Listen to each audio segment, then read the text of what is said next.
I want to welcome y'all back to the Draymond Green Show. Our next guest is a very special guest. We have a lot of connected tissue, and me following in his footsteps. A guy who came to this organization, the Warriors, when it was down, and had one of the most incredible years in this franchise history, especially up until that point, and did it all through just bringing that toughness and that fire and that grit. Obviously been that guy his entire career and entire life for that matter. But a guy who I have the utmost respect for, incredible basketball player, incredible defender, one of the toughest guys that's come through our league. Stack Jack, Steven Jackson, what's up, my brother? Man, glad to be here. Thanks for having me, man. That means a lot coming from you, man, because what we were able to do, we were able to start something, but what y'all did, take it to another level, bro. And I always tell people, I say, Draymond Green is a different version of us.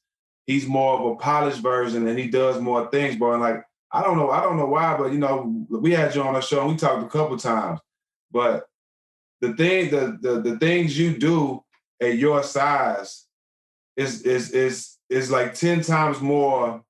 I would say more rare than Charles Barkley. Yeah, Charles Barkley could score, but what you do at your size is when I was in the league, it was been done by 7-footers. Facts. Tim Duncan. I played with Tim Duncan. So you was relying on big guys to protect the paint. You know what I mean? So Absolutely. I commend you on being a part of changing the game, my boy. Thank you. I appreciate that, man. That's, when I came into the league as a second round pick like yourself, you come into the league and number one, you got to get a contract. When you drafted the second round, there's no guarantees. So you got to get a contract, number one. After Summer League, these days, guys don't even play Summer League without a contract. But I went all through Summer League without a contract. And my whole goal was just to get on the team. And once I signed my contract, I'm like, what is my goal now in this league? And for me, my goal was to create a path for guys in this league. And it don't have to be scoring. It don't have to be you 6'9", 6'10", 6'11" to play the 4 position, because that's always been my natural position. And, I wanted to build on that. And through the success of our team, I'm not oblivious to know that the success of our team has also helped in my career and helped me change that narrative. But, it's a great feeling. But, I want to talk about your career and the greatness that you put out on this court. It's funny because I was doing something with Meta. We had Meta on the show, and I was telling him, when the two guys that when I came into the league that I knew right away, ain't no messing around with them. You not getting around them. They way stronger than everybody, was you and Meta. And y'all were two wing defenders. And I know I made a lot of news when I said, I'm the best defender ever, and I said that for 2 reasons. Number one, I feel like I am. I believe that because of all the things that I do on the defensive end that it's not going to show up in the stat sheet. It's cutting that guy off. It's helping on that. But number two, just to start that conversation and drive that conversation to get everybody talking about the guys like yourself, like Meta, like Ben Wallace, like Bill Russell. No one brings us up when you're talking basketball greats because it's not scoring. And so that was a goal of mine when I made that comment. And a lot of guys responded. What did you think of that when I said that? Well, if you don't believe it, who will? And it starts with you. I mean, I know every time I've never made a first team all defense or anything like that. And I know it wasn't because of my play, it was because of other things, but I went out there and felt like I was going to stop everybody in and everybody every night. That's just the attitude you got to have as a defender. And that's why we rare, because very few people have the confidence to go out there and feel like they can stop anybody, right? Mm-hmm. I have you and Ron in my top 5 defenders of all time because of what y'all do, and y'all can guard all positions. It's very few people at y'all size that can guard 1 through 5.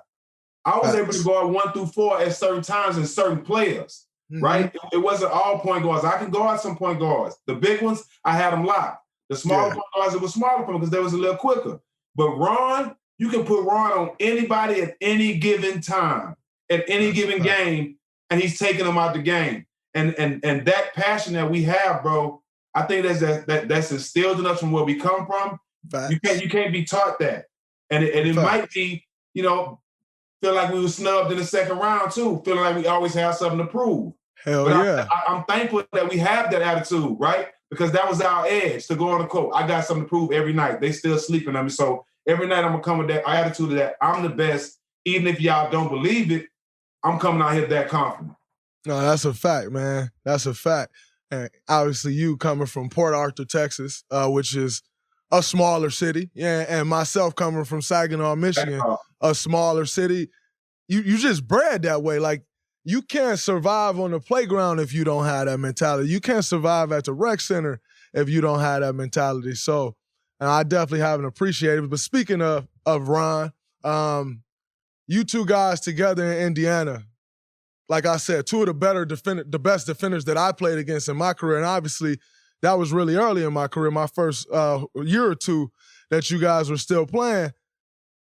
Y'all two on the same team in Indiana, locking guys up. Like, how did you feel? And obviously we'll get to what ended up happening, but how did you feel about that team? Y'all two, Jermaine O'Neal, Jamal Tinsley. What was your feeling about that team, and where does it stack up against all the other teams that you did play for?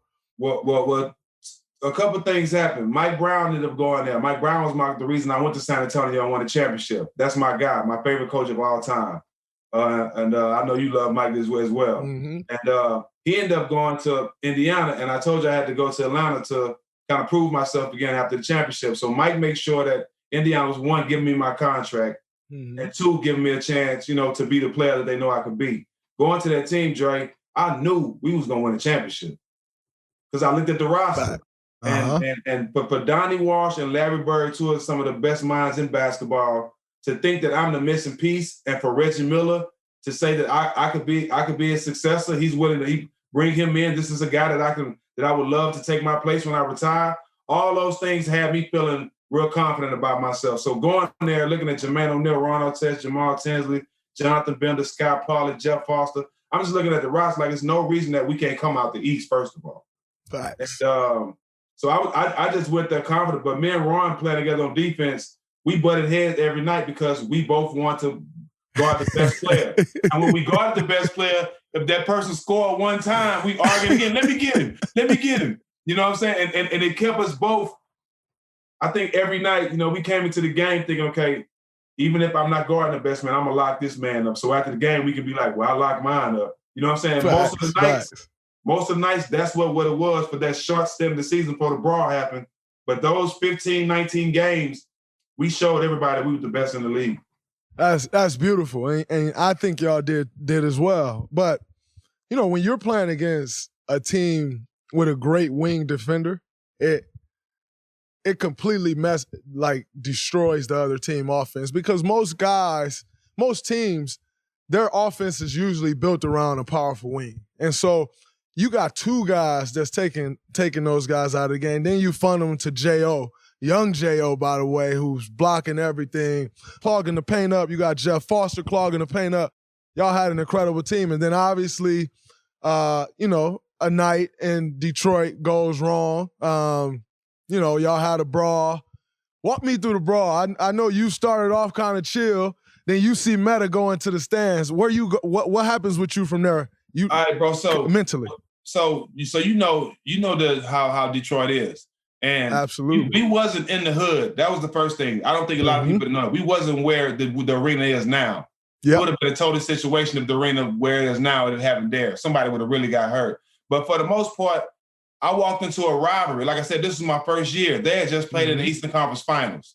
So it was already a rivalry that I had nothing about. I knew nothing about. I was cool with a lot of the Pistons players. But once I walked into that arena that year, I felt the tension. You can feel the tension, right? Mm-hmm. So, and I know it's a big game. They just won, and everybody's saying we're gonna dethrone them. So it's a big game. So I feel it, and we ready to bust their ass. It was no question. We were super confident. We went in there and we was busting their ass. So it's like 45 seconds left. We up 15 points. I'm at the free throw line. I hear Jamal Tinsley tell Ron, "You can get your foul back." And it's playing in my mind. Is he talking about something from last year? Because nothing happened in this game. You know what I'm saying? So I'm like, absolutely, bro. You know, and at around this time, you don't have to put no battering Ron back. He gonna do some crazy shit anyway. All right, around this time, right? Absolutely. So he says it, and I hear him while I'm at the free throw line. So if you look at the footage, we start running back down court after I make the free throw. I push Ron to somebody else, and I go guard Ben. We switch. So I can guard Ben just so Ron wouldn't foul him, so the clock can run out. We can get out of there. We the best team in the league right now. Absolutely. Like 15-5. I'm guarding Ben. Ben gets the ball. I basically just let him go, Dre. You know, the game over. Just let him score, get the ball, let the clock run out. Ron comes from out of nowhere, bro. Bro, out of nowhere, bro. And just fouls Ben way too hard to be up 15 points with 45 seconds left, right? Absolutely. So, a lot of people didn't know Ben just had a death in his family. He had just lost his brother the day before, so he wasn't supposed to play, right? So just imagine that being on your mind, right? And you getting your ass whipped, right? For the world to see on national TV, a big game. So Ben reacted like anybody should, bro. I wasn't mad at him for that, right? So we break it up. They don't get to fight and nothing like that. The referees did a horrible job. If me and you foul somebody like that and they throw us out, they expect us to get off the court immediately. They're looking for a reason to fine us for more. They're going to make sure that we get escorted off the court. Ben stayed on the court for about a good 5-10 minutes after he was thrown out, and Ben had on like 6 wristbands. So he kept throwing stuff at Ron, right? To the point where Ron was getting out of control, but Reggie had him calm. He kept laying down. So after we get into it with them a couple times, it's kind of calming down. A cup comes out the stands. Now, Ron don't see the cup. I see it. And I see directly where it comes from because I'm standing at that angle, but Ron had his head up because he was laying down. Yeah. So he just seen the direction it came from. So when he went, my intentions was not to go up there and punch nobody, bro. I mean, I've been in bar fights, club fights too many times. So if you look at my whole posture, I was in control. I ran by about 20 people. I didn't touch nobody, you know what I'm saying? So Ron ran up there and grabbed the wrong guy. So by the time I got up there, I was initially finna grab Ron. And see, this is what they don't talk about. This is why I felt like they need to give us our money back or kind of reverse this shit. Because another beer was thrown in Ron's face. Yep. And that's the guy I hit. So that's why I reacted, because he threw another beer. You know what I'm saying? And he was right in front of me, so I had to lay him out dry. I couldn't let him get away with that. No, I respect that. I respect that. I had to. I feel that because I always say, stuff happens to us as players, and obviously it's all about, right, protecting the logo and all of that stuff, like protecting the integrity of the game. Like, I get that. Yeah. But I feel like a lot of times things happen to us as players, and it gives fans almost like a right to continue to do things because they know at the end of the day, if you get suspended for 30 games, you get fined millions of dollars. That person go home and they go to work tomorrow, they collect their paycheck. You know what I'm saying? And you or J.O. gets suspended for, 20 games, I think, or whatever 15. His was, 15 games. Ron gets suspended the rest of the season. Guys, you taking money out of guys' families' mouth. And these fans know that. And they know. Absolutely. And they know they can get away with the things they get away with. And what ends up happening the worst thing that happens to them, you can't go back to an NBA game. That's not affecting my life one bit. That's some extracurricular thing that I'm doing because I enjoy doing it, whereas it affects our life. So I've always been a little on edge about that. Guys can say whatever they want to say to us. They can do whatever they want to do. And ultimately you get thrown out the game or you can't come back. I don't think that's fair. Yeah. And that's a tough situation because at the end of the day, you're still a man. You know what I mean? So I think today, especially with everything going on and how people are starting to listen to our plight and don't think that everything we're saying is a complaint. They're realizing that we have a lot of room to stand on for the things that we've been complaining about and saying all this time. I think if the brawl would have happened today, the suspensions wouldn't have been like that. You know what I'm saying? Because they would have looked at everything with a fine-tooth comb. Okay, they're at work. He got assaulted by a fan first. This is how all this started. You see what I'm saying? They would have looked at it different, and I guarantee the outcome would have been different. No, I think it definitely would have been different, and obviously that changes the entire complexity of the NBA. because now y'all have a great team. Even if you don't win a championship that year, you're coming back next year. The following year, Ron doesn't end up leaving. It changes things for J.O. It changes things for yourself. Like, I don't think people really realize the effect that brawl had on the NBA as a whole. Because I make an all-star game. I'm an all-star, Dre, if that don't happen. 100%. My years in Charlotte, I'm an all-star for sure. 100%. It completely changed the complexion of the NBA. But then, so fast forward the following year, you're back, J.O.'s back. Ron gets suspended for the first 30 games by the team. He comes back off the suspension from the team first 30 games, and he requests a trade. He didn't say anything to y'all about requesting a trade. No, and then, but we felt something. We felt something because, well, see, me, I got a relationship with him. So during that time, I felt something because he had shot. It was something called Smack DVD, and Smack DVD was putting all the local rappers on. I think at the time, if you was rapping, you had to be on the Smack DVD. So before the season, while we working out, he came to my house and brought all his rappers and shot a Smack DVD at my house. He wanted to use my house, right? So I knew his mind wasn't where it's supposed to be. You know what I'm saying? We trained, we in 2 days. You know what I'm saying? We supposed to be getting ready for the season. I knew his mind was where it's supposed to be, bro. So when he came and said that he wanted time off, I knew that was just the beginning, right? I knew he was going to hit us with something way harder than that. You know what I'm saying? And it started from that to he saying somebody on his family died, to him being at the Source Awards, to him all of a sudden want to be traded. You know what I'm saying? And to me, that was a slap in the face. I put my career on the line for you, bro. You know what I'm saying? Like I just met you, but I'm right. You're my teammate, so I'm riding with you like I've been knowing you my whole life. But for you to put me in jail in this position and then turn your back on us, you know what I'm saying? That kind of like, God damn, bro, what kind of nigga is you? Absolutely. No, and I think, and talking to him and him just saying like, yo, I regret that. Like that's still to today one of my biggest regrets in life. And I understand it because, when I look back on that, obviously totally different situation. But for me, when I look back on Game 5 and getting suspended, which ultimately cost us a championship, I don't regret reacting to LeBron stepping over me, because at the end of the day, like you said, I'm a man first. You're just not going to step over my shoulder and I'm not going to react. I'm a man first. But I do regret, I don't regret it, but I do wish I could have the moment back. And the reason I wish, absolutely, I wish I could have the moment back because not only how it affects me, because by the way, if that never happens, I win Finals MVP.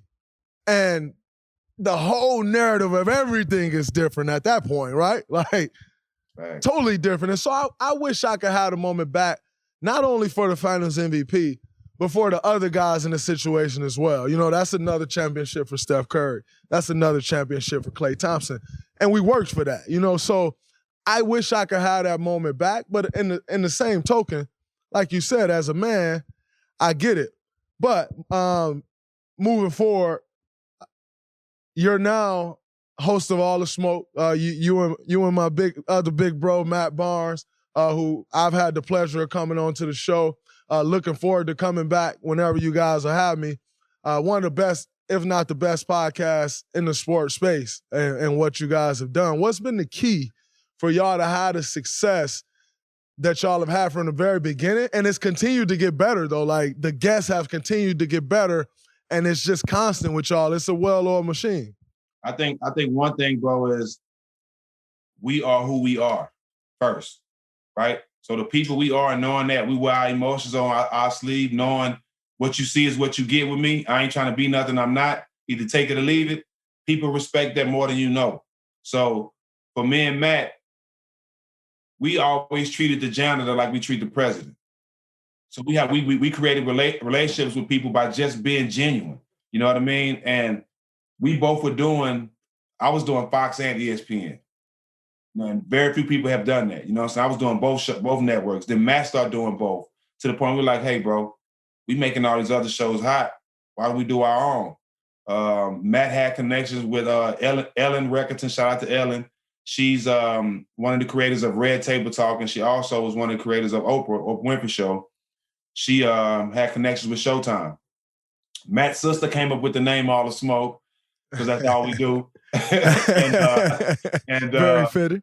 It all worked out. She went to Showtime. Brian Daly and Steve Espinoza was already looking to expand Showtime basketball, and we were the perfect faces for it. And I just think our lives been great, bro, because I couldn't have said that it was going to do this well. I wouldn't have said that we'll be award-winning show, award-winning podcast, and that we'll be on Showtime. But to be going to the iHeart Awards again for the second year, and to be where we at on the podcast has been a blessing, bro. What's your congratulations, by the way, number one. I think it's incredible for two Black men, former athletes, to go into a totally different space and just dominate it, and I think for myself, JJ Redick, but a lot of other guys, CJ McCollum, a lot of other guys in the space are starting to catch on to that, and you guys really paved the way in the way y'all have gone about it and staying true to who y'all are, I think is the most beautiful thing. What is your favorite thing about the podcast? I think I'm a fan of a lot of basketball players, right? And I'm a fan of a lot of people in different walks of life. Mm-hmm. So if you look at a lot of our shows, like even like when it's especially when the guests that I want to know, I won't say much.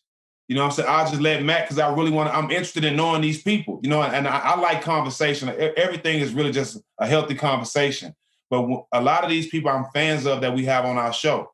So when we have you on the show, we have stuff, yeah, I know y'all, but I'm having a conversation with y'all that I've never had, right? Yes. So I'm learning y'all, I'm getting to know y'all too. So for me, I love having conversation and getting to know my guests. You know what I'm saying? Knowing what they like, knowing what they think, knowing about their childhoods. Because I'm 90% of the guests we have, I'm a fan of. Absolutely, no, it's incredible. And do you have a dream guest that you would want to have on the show that y'all haven't had yet? Because I feel like y'all have had every fucking body. Yeah, it's a lot more people we gotta have. I think for me, my dream guest would be probably, I would have to go Dave Chappelle. Wow, for me, that's a good one. Me right now, because I mean, it's a lot of ones that's dead right now that I wish I could have. Medgar Evers or somebody like that, Malcolm X, some people like that. But alive, definitely, no question. That's incredible. I think for me, I hope to get Jay-Z because number one, obviously, he is the epitome of Black excellence. He is, right. When you look at a guy who came from drug dealing, which you and I know far too well. We know a million drug dealers coming up where we come up at. That's kind of like, I remember playing in the Civitan League, which was a recreation center in our neighborhood, and guys didn't play on the high school team because they wanted to play in the Civitan League and didn't do anything else but wanted to sell drugs because that was the thing to do. Like, you cool, you hip, you sell dope, and you play in the Civitan League, that was it, And so just looking at Jay-Z, going from drug dealer to rapper to businessman to all of that, to owner of an NBA team, to his own agency, like you name it, he's done it all, from clothing, spirits, champagne, like, yeah. He covers all the tracks, and I just feel like the game that I can soak up and the knowledge that I can soak up sitting here talking to Jay-Z and listening to Jay-Z, a lot like the knowledge and game that I can get soaking up from you. That's big for me, and Jay the GOAT. So, I would love to have Jay. He definitely the GOAT, and he always dropping some gems. I got a gem from you that I don't know if you ever heard, that he said that I held with me over the years. That's why I'm still rich. A nigga Jay-Z say, if you can't buy it twice, you can't afford it. Yep. And that make a lot of sense. And I even think about that. I used to think about that when I go out to clubs and stuff like that. Like, if I can't spend $10,000 on a section today and tomorrow, you know what I'm saying? I don't need to be doing it. But that mentality, and hearing somebody like that we both look up to, Jay-Z, say things like that, where he at and where he come from, you got to respect that, bro. You got to listen. You know what I'm Absolutely. saying? Absolutely. I respect little things like that when he come like that. No, it's incredible, and I appreciate that because we all need them gems, and just to keep on pushing with it. But in terms of the obviously following in the name of the show, All the Smoke, which, like you said, came from you and Matt like to smoke.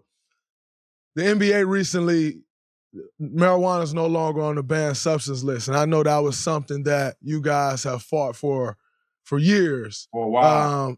And it's finally happened. Do you think like that's here to stay? Because it happened through the pandemic, right? Like we're going through the pandemic. It's like, hey, we're not testing for marijuana right now. Do you think that's here to stay with the progression of everything we now know about marijuana?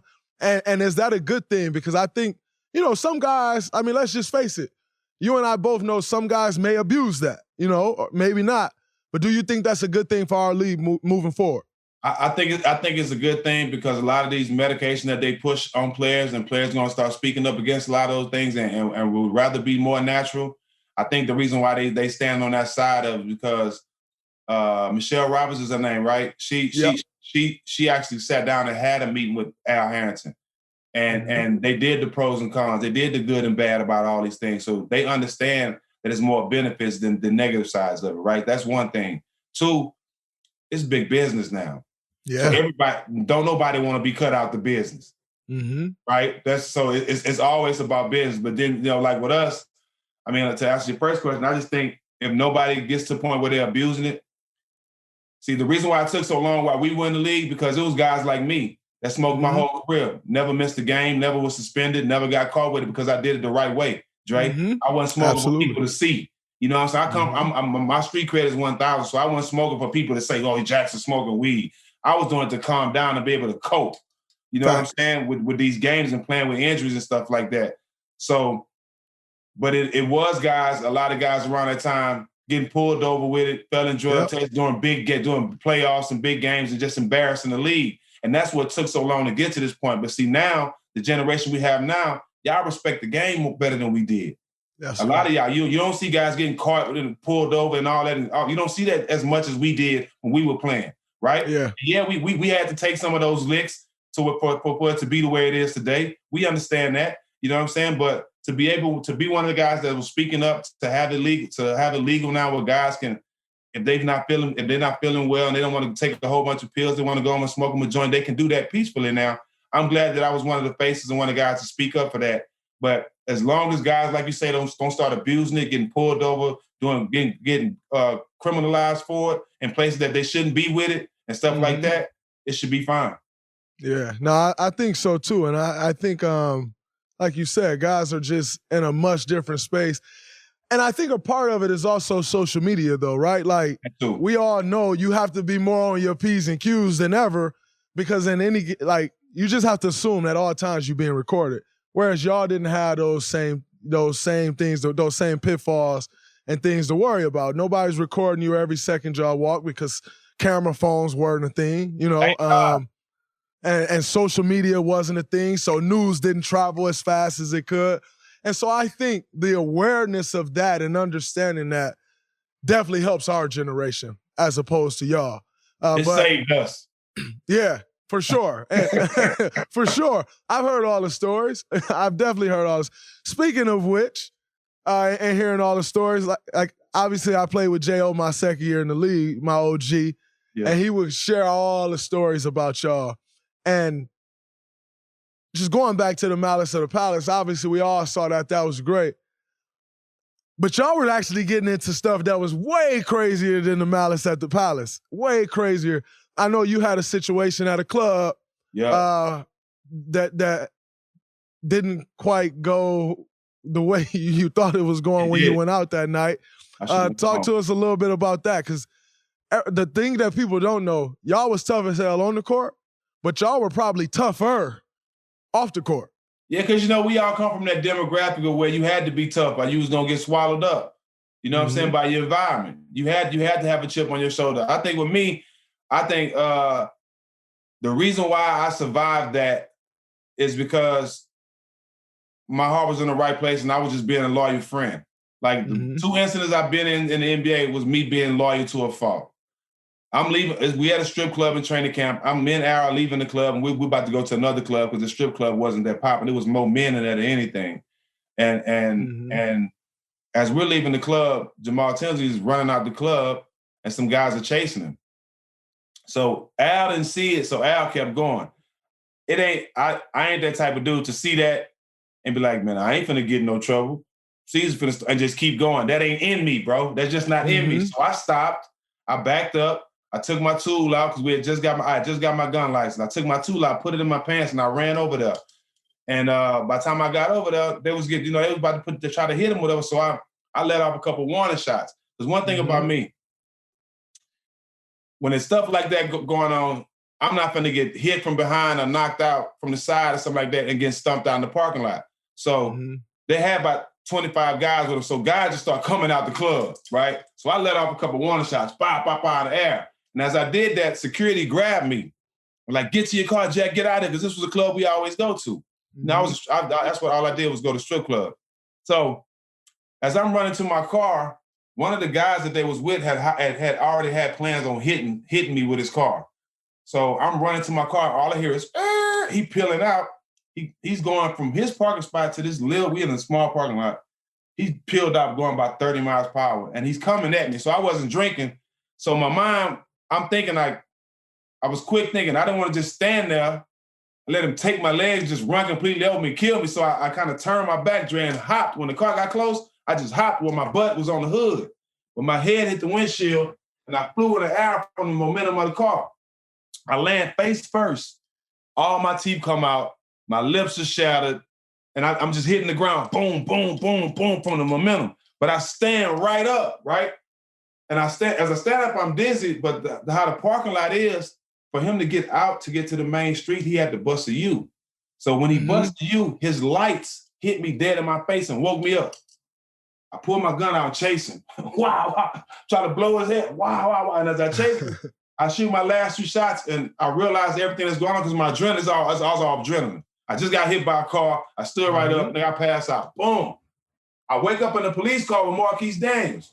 They got me and Marquise in the back seat, hemmed up, because Marquise was on the other side, and he held me down. He the only one held me down. Everybody out there got guns.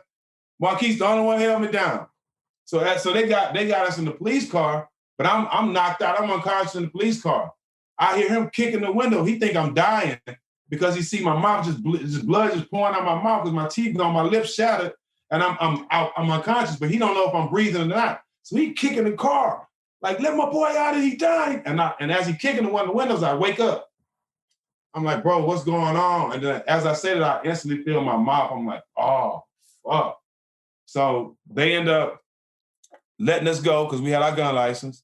And the camera showed everything that went on, and they wanted us to get out of there before the news cameras came, which was love. They showed us love on all that, right?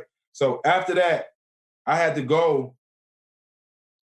I had violated probation because I was on probation for the brawl. Yeah. So I ended up doing 10 days in some jail program in Detroit, violated probation in Indiana, all kind of stuff. Well, I had that night, I had to have plastic surgery on my lips with no anesthesia, bro, for 2 hours.